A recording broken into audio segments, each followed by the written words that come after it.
Okay. But the purple is a satives, and you're going to want to do that to be chats. Purple sativa. Yeah. So sativa is the one that's a little bit more energy. Yes. Okay, so I'm going to take a 5 milligram sativa. Yes. Take it, and then you going to take it? Yeah, I'll take one. Sure. You take one.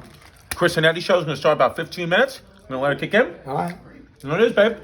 Are these like How delicious were they? amazing? Are they Denver, FDA babe. approved?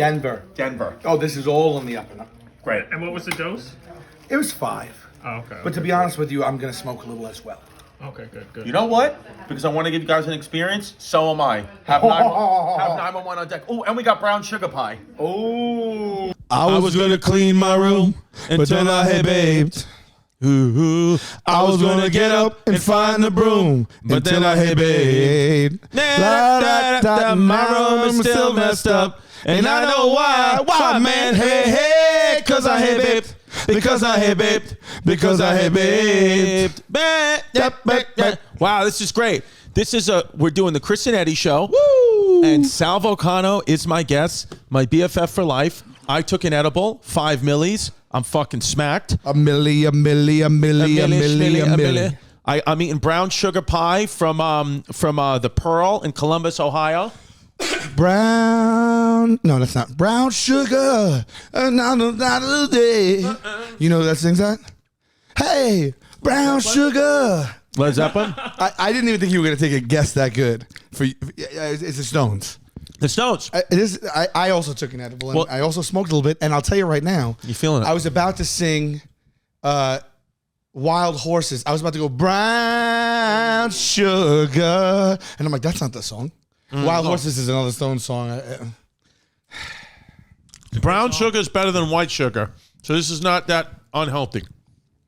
That's actually true, right? Brown sugar is why it's not refined. Brown sugar ain't refined. Now, Chris has been going to the gym, everybody, Organic? but he's also been running through some apps, no? Well, Who's running through apps? Oh, God. All right, Ben. You ready for this? You mind if I have a lozenge? Will that be annoying if I have a lozenge? Every morning on this tour, I've woken Every up. morning when I wake up, there's a bing bang bang on my girlfriend's four-post bed. I know she loves me and she know that I could do something that's and got in front of me, turn me around again, and I wouldn't do it again. Every morning there's a... What's the name of that song? Every morning? Shut the door, baby. Don't say What is it, baby? Sugar Ray, Ray. who hosts on Sirius XM now. You said every morning, and not just... Every morning, babes, I've been going to the gym. I've been trying to run 2 miles. I've been doing 200 push-ups, 200 pushies, 200 sitties, and also trying to lift weights. And every single morning, I've gone to the gym at 7 a.m., and every single morning, Homeless Pimp has been there an hour before me. He's a beast. A man's a beast. Homeless Pimp. He's not a man. I have to edit clips. He's a machine. We've been on the road with Homeless Pimp for the last 6 days, and I'm as God as my witness. In 6 days, he's eaten 3 strips of grilled chicken and drank 49 beers, and he's taken 1 shower, folks. Yep. And because I stay in the room with him, and it's just it's a sight to be seen. But babe, we've been having He consumes lettuce like a motherfucker, right? like a motherfucker, like he's a rabbit, dude. Yeah. Literally, Homeless Pimp is the homeless rabbit. One time I was sent to the store to buy lettuce, and I bought cabbage. Can you tell the difference between lettuce and cabbage? Yeah. In the raw state, like in the supermarket aisle state. They look similar to me. Yeah. What's lettuce in Spanish? Oh, Lechuga. lechuga? Lechuga. Lechuga, you think you are.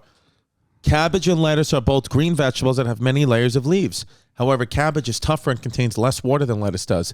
Cabbage is typically boiled or steamed or used in coleslaw. Yeah. Lettuce is known for being crunchy, which is why is it used in salads or on burgers. I'll tell you right now, cabbage outside of a slaw is just not good. We shouldn't be eating it. I feel like it should be one of those greens that we aren't supposed to eat. I would say in Like my a life, clover. if I had to be honest with you right now, in my entire 37 years of living, I've eaten coleslaw maybe 3 times. I ordered it today. You turned it down. I turned it down. I ate all the cornbread. I ate all the mac and cheese. I ate the fucking pickles. But I'm not Chrissy Coleslaw. Yeah, why is that? Because it doesn't speak to me. Are you not a mayo person as well? No, I love mayo. I'll lick it right out of the jar. Shout out Hellman's. Okay, shout out Hellman's. I am not a huge mayo fan, but if it's sparse and it's done right in a coleslaw, I enjoy it. But there's also slaw without mayo that's really gangbusters. Outside of that, though, the cabbage is a hot shit. Can we get a gangbusters count, Pimp? That's the first gangbusters time you say gangbusters. Can we get a gangbusters count for the episode? Thank you. In its origins, and it can be traced back as far as the ancient Romans, my friends, served a dish of cabbage, vinegar, eggs, and spices.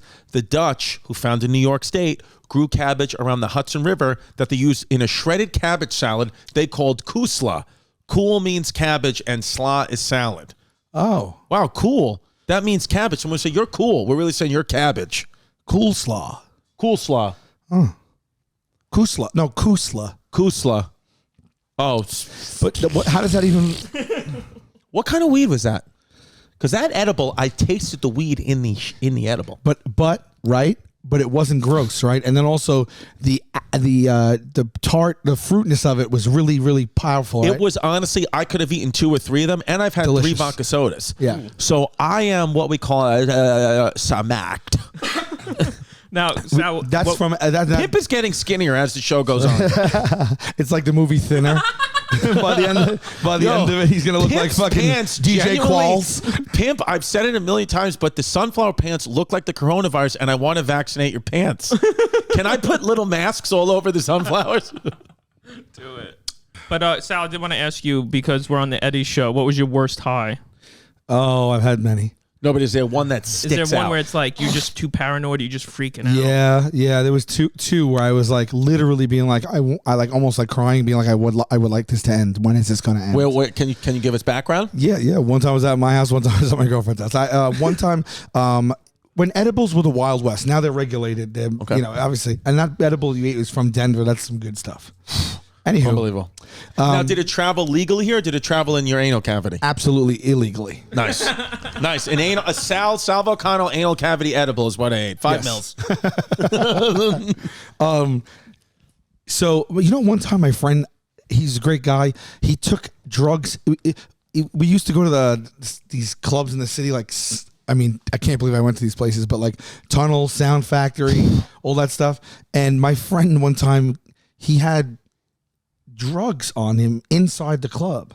And I said, how the hell did you get by? Because it's so strict. They're so strict. Of course. And he said he had it in a baggie in his ass crack. Interesting. Yeah. Interesting. And I really, to this day, that has really bugged me out. My Aunt Eileen, shout out my Aunt Eileen, worked at Wyckoff Heights Hospital for many, many years, told the family that many, many people would come in, because she was a hematologist. She would have to get their blood or whatever. Many, many people, like multiple men a day, a shift, like could guarantee at least 5 would come in with some type of object in their ass cavity daily, every single day in the 90s and early 2000s in Brooklyn, New York. Married men, Hasidic Jewish men, everybody was coming in with something in their ass. So it's a very common thing to put things up your butt. Yeah. I've never done it besides a finger. I will be honest with you. I've never done anal with a woman. I've never had anal received. But very, very often, I do stick, I would say, half of my finger up to my knuckle with the washcloth in my asshole. Oh, wow. There's been a couple of times where it's been painful. But I do it anyway because I'm very serious about having a squeaky clean asshole. What are you doing with that I'm thing? nearly speechless. I love that he said almost daily he goes up to his knuckle in his Yeah. asshole with a washcloth. it's one of those- which just makes it even girthier and rough. And your entire take on it was, oh wow, I can't believe how you accepted that. That's why I always inside I imploded. That's why I always religiously, every single time I stay in a hotel, every hotel we've stayed in, I give a $25 tip to the housekeepers because they're cleaning up shit washcloths. Wait, you don't get stuff on it? Wait a minute. It depends how deep we go, Sal. Why would you go up that far though? Because inside there, I think, is its own thing that doesn't need to be soaped. Because there's a part of Might me even that be there's bad. a part of me that thinks every day, it doesn't matter what situation I'm in, every day I just feel like there's a time where someone could have their nose in my asshole, and I just want it to be a nice experience for them. But it doesn't matter. Like I didn't know where you were going with that. I could be at Thanksgiving with my mom. I'm thinking, listen, there's a chance a police officer come in and say, we need to solve a crime. The only way to do that is to smell Chrissy's ass crack. And I want it to smell like Dove soap and a type of lotion and one of Sal's candles that he bought in Columbus. It's very nice of you.